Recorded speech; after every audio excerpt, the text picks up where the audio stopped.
નમસ્તે દોસ્તો, આપનું સ્વાગત છે ન્યૂઝ ગુજરાતી પર। અહીં અમે તમને રોજની 20 મોટી ખબર આપીશું સરળ ભાષામાં સચોટ માહિતી સાથે। જો તમે છો ચેનલ પર નવા તો તરત જ સબસ્ક્રાઇબ કરો અને બેલ આઇકન દબાવો જેથી દરેક મહત્વપૂર્ણ ખબર સૌથી પહેલા તમને મળે। ચાલો શરૂ કરીએ આજના મુખ્ય સમાચાર। નવરાત્રી પહેલા વરસાદનું વિઘ્ન, હવામાન વિભાગ દ્વારા રાજ્યમાં 22 સપ્ટેમ્બર સુધી વરસાદની આગાહી કરવામાં આવી છે। હવામાન વિભાગે 17 સપ્ટેમ્બરથી 22 સપ્ટેમ્બર સુધી રાજ્યના 28 જિલ્લામાં ગાજવીજ સાથે વરસાદની આગાહી કરી છે। આ સાથે રાજ્યમાં ઘણા વિસ્તારોમાં 30થી 40 કિમીની ઝડપે પવન ફૂંકાય તેવી શક્યતા છે। ગુજરાતમાં આગામી 6 દિવસ સુધી હવામાન વિભાગ દ્વારા હળવાથી મધ્યમ વરસાદની આગાહી કરવામાં આવી છે। અંબાલાલ પટેલે જણાવ્યું કે ચોમાસાની વિદાયની ઘડીઓ ગણાઈ રહી છે।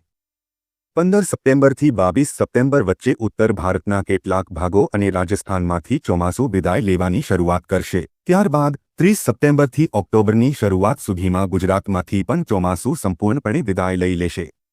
જો કે ઓક્ટોબર મહિના દરમિયાન કારતક માસમાં હળવા દબાણ અને માવઠા સ્વરૂપે કેટલાક વિસ્તારોમાં વરસાદી ઝાપટા પડવાની શક્યતા રહેશે। બંગાળના ઉપસાગરમાં એક પછી એક સિસ્ટમ બનવાની પણ સંભાવના છે, જે ગુજરાતના વાતાવરણને અસર કરી શકે છે। જીએસટીમાં ઘટાડા બાદ સરકારનો વધુ એક મોટો નિર્ણય, 22 સપ્ટેમ્બરથી આ કામ કરવું જરૂરી। જીએસટીમાં ઘટાડા બાદ સરકારનો વધુ એક મોટો નિર્ણય, 22 સપ્ટેમ્બરથી આ કામ કરવું જરૂરી। સરકાર સંપૂર્ણપણે ખાતરી કરવા માંગે છે કે જનતાને કોઈપણ સંજોગોમાં નવા જીએસટી દરોનો લાભ મળે। 22 સપ્ટેમ્બરથી તેલ, શેમ્પૂ, સાબુથી લઈને દવાઓ જેવી રોજિંદા ઉપયોગની વસ્તુઓ વેચતા દુકાનદારોએ દુકાનની બહાર તે બધી વસ્તુઓના નવા ભાવ દર્શાવવા પડશે, જેના જીએસટી દરમાં ફેરફાર કરવામાં આવ્યો છે।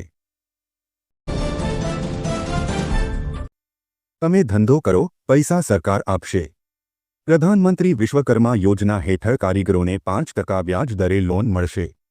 લોનની રકમ ₹1 લાખથી ₹2 લાખ સુધી રહેશે, જે 18થી 30 મહિનામાં ચૂકવવી પડશે। કૌશલ્ય તાલીમ, ટૂલકિટ ઇન્સેન્ટિવ અને ડિજિટલ ટ્રાન્ઝેક્શન માટે પ્રોત્સાહન પણ આપવામાં આવશે। આ યોજના હેઠળ સુથાર, લુહાર, માછીમાર, બોટ મેકર, શિલ્પકાર અને અન્ય કારીગરો લાભકારી બનશે। દૂધના ભાવમાં પ્રતિ લીટર ₹2નો ઘટાડો થશે। મધર ડેરીએ દૂધના ભાવમાં પ્રતિ લીટર ₹2નો ઘટાડો કરવાની જાહેરાત કરી છે। કંપનીએ તાજેતરમાં થયેલી જીએસટી ઘટાડાનો લાભ સીધો ગ્રાહકો સુધી પહોંચાડવાનો નિર્ણય કર્યો છે। આ ઘટાડાનો લાભ 22 સપ્ટેમ્બરથી મળવાનો છે। દૂધ સિવાય મધર ડેરીના અન્ય પ્રોડક્ટ્સ પણ સસ્તા થવાના છે।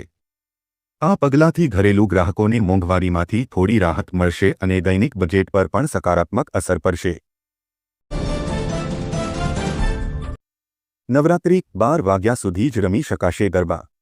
અમદાવાદ શહેરમાં નવરાત્રી દરમિયાન તમામ ભાગોનું સીસીટીવી કેમેરા દ્વારા મોનિટરિંગ થશે। 112 ઇમરજન્સી સર્વિસના માધ્યમથી પીસીઆર તંત્ર ઝડપથી ઘટના સ્થળે પહોંચશે।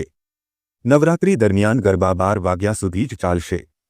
સીએચએ ટીમની મહિલા પોલીસ અધિકારીઓ ગરબાના ડ્રેસમાં હાજર રહેશે, તેમજ સભ્યને સુરક્ષિત વાતાવરણ મળશે।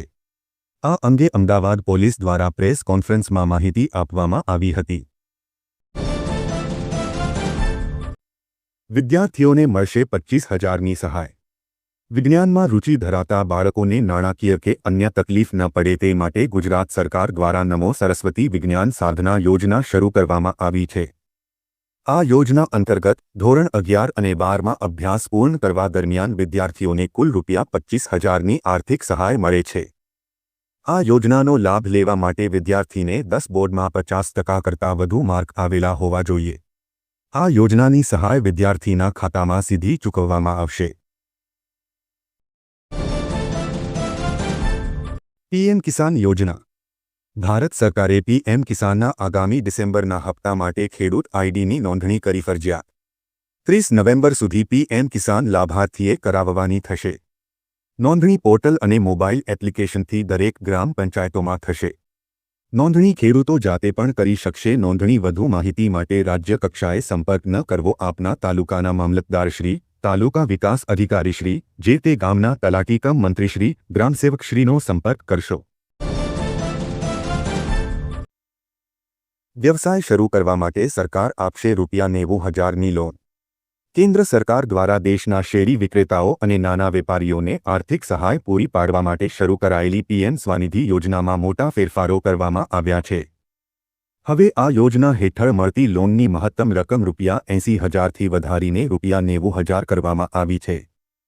આ સાથે સરકારે આ યોજનાની સમયમર્યાદા પણ 31 માર્ચ 2030 સુધી લંબાવી છે, જેથી વધુ લોકોને લાભ મળી શકે। નવા નિયમો લાગુ થયા બાદ દવે લોનની રકમ નીચે મુજબ 3 હપ્તામાં આપવામાં આવશે। પહેલો અઠવાડિયું ₹15,000, રોકાણનો અઠવાડિયું ₹25,000, શ્રાઇન હપ્તો ₹50,000।